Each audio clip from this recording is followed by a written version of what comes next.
Hey guys, welcome back to Calicchio's Classroom, and today we have a snow day edition, right? Woohoo!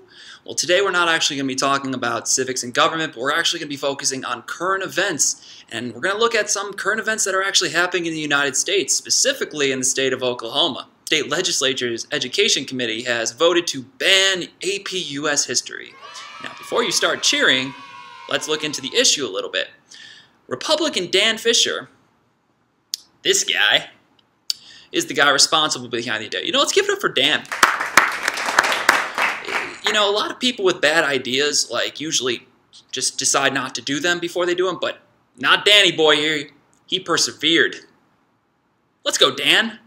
So Fisher and other members of this committee think that the AP U.S. history is too dissenting of American history. If you know what dissenting means, it just means it's like anti-American, and that we should be more patriotic. His new proposed curriculum has many similar documents of and standards to the AP U.S. history class, but there's a slight twist.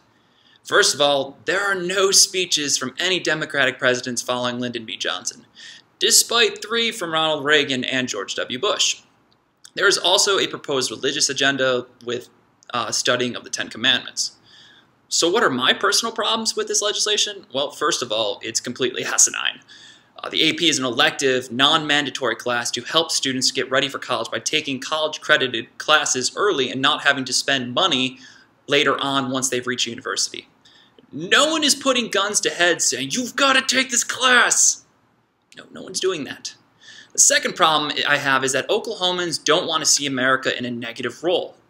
Well, I hate to be the bearer of bad news, Oklahoma, but America, it wasn't the nicest of countries over the course of its short history.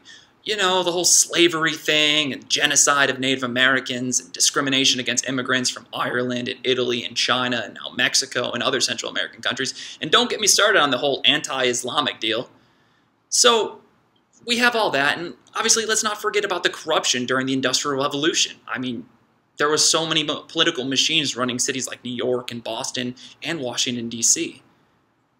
If we don't teach the bad things that happened in the United States, how are we going to learn? Would you not teach about the Holocaust? It's totally not unpatriotic to teach bad events in history, but it's unpatriotic to be ignorant about them. And lastly, this legislation is overwhelmingly religiously based. If you want to live in a country that only promotes itself in a positive way, and its religion, I hear Iran is a lovely place this time of year. Thanks for watching.